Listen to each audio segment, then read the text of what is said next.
Now, so we see wonder shall never end, my people. This one now, and a mysterious miracle now they call her. And this one they happen for our continent, for Africa. So from Kenya, there's one man when he be say, we don't move before the man don't go tete. There's not this koro something. I just enter the man body, so the man not gonna everything's gonna scatter free. The man don't move. Now they say me they carry and go bury you. As they say, as they go for bury ground there, for inside motor now they hear blow, bomb, usha for inside motor. There, coffee, they do pisha. They don't say who they blow person, they don't say who they fight each other. The things they maybe at the pothole when they for the road, now they, now they disturb them. So now so that they push, they go. Sometimes they reach the burial ground, they reach burial ground, now the dead body use one hand, they can't do it like this. Pisha! Now so you open the thing, the thing can't fly, come on, the coffee open. Now that body do it like this. I never die. Who tell us I don't die? Me, I don't want die. This is my turn. This is not my turn to die. You people have to check me well before you take me to the coffee, before you won't carry me go bury. You won't bury me our life. Even God for heaven's sake, God on the verse. God say, who be the president of this Kenya? Who is the president of this country? Why are you going to bury a lifeable person when be say never die person finish? Person when be say see their life. Now you no want go carry go bury. No one bury person for life. Which can't be this one? Now he go send the angel Michael from heaven. He come tell and say, tear the man cloth, tear everything when they wear and tear all those nonsense when they wear and carry them and stand up. Take them back to hospital, make you go take oxygen. Go take oxygen, go take blood tonic, go take everything, go eat well before you go house. Come, next time, make una not bring this kind of person come back to my state again. Not make it not come this heaven, this country again. Because we don't need person who be say koro don't food the body. You need to go back, go clean himself, drink the tablets, drink everything, take injection and take all. Then he can come back to us, then we can arrange everything. But for now, this is not the turn of this man to come to this place. Take this man back to earth. You can imagine my people, never lie you. As we they talk so, now so the body wake up. Everybody went for funeral, went there for burial. Everybody holla. The people say when the business and then carry and say when they won't bury and say so that they use that they tear the cloths, they come out, they use scissors, knife, everything. That body the verse, say that me who tell us son my turn to make you not come be son and me talk amo. Now reality now they let now they know say I bet me I just watch the video. So watch and now make now say as everything just be. If you come back we'll complete and try to use your eye to pick small.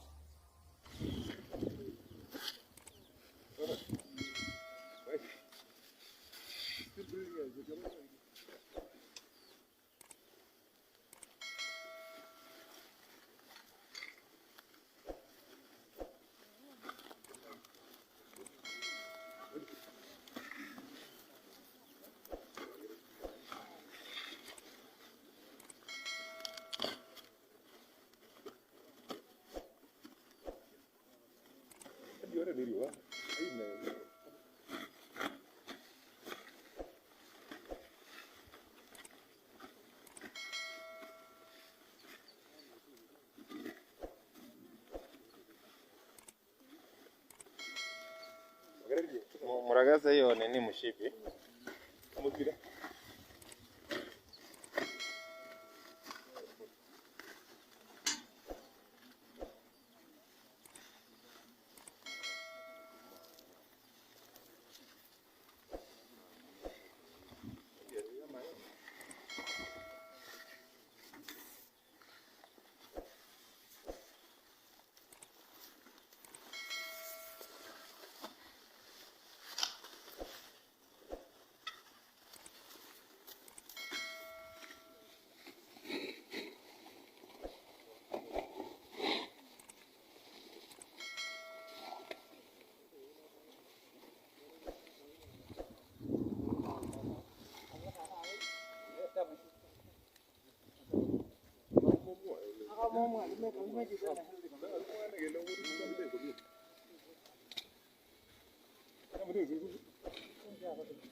The three of us.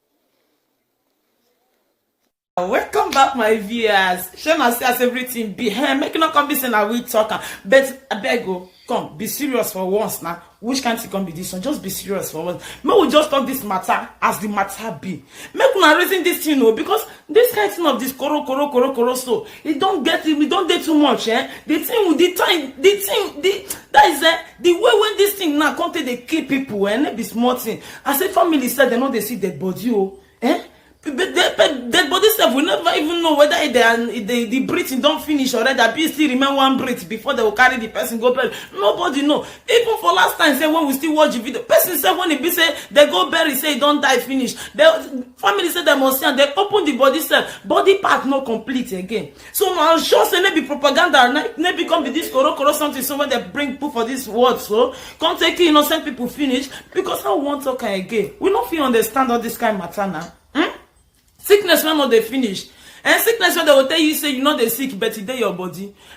Now so they carry one policeman that day, they say the man get this one. Now so they carry the man, they before you know they say the man don't die. Oh. They carry and go in home, make they go bury. As they reach in place, now so in people can't open the this. They say if you see mark when they for this policeman body, maybe small thing, they don't pan a bit and finish, scatter and finish, do what they want to do. Now so they can't tell say na koro kill am. So make una just dey serious. Because you get the time when it be a person need to be vigilante, you know, don't just the vigilante where they watch everything as they be where make me see this African issue now, because this is when they say they bury people, they throw away people up and down for Africa, nobody can understand again. Only God now give this man strength. Now when he be said this man can't feel bust, the coffin now can't wake up. What of the rest when of his set blow? Those ones now when of his set blow, they don't go through away them without they never when it can't be said they never die finish. So this matter I get as it be I beg. We with the beg now when be the African government I beg. With the beg African continent, make una see the airports now, the vigilance the issue where. And make una they know whether the breathing still remains small, be don't finish before now go the bury person. Because maybe some of the throw away, maybe say that they throw away human being now. I be human being don't become dead rat again. Which can't think can be this one? Now so me I see the matter. But men I think where men I think because if you look at where now remember that time like when the koro start now no say Kenya airline they not stop Kenya carry direct now direct now they bring their own head their own be the one when it be say it don't enter body can't no they come direct from China now understand. So as now the government has now arranged and direct from China now to that place I beg make una arrange the hospital and everything keep for our people because now not use another person problem can't robust now which can't come be this one I beg make una take time and make una not they behave like this again. So as now just they throw away human being anyhow.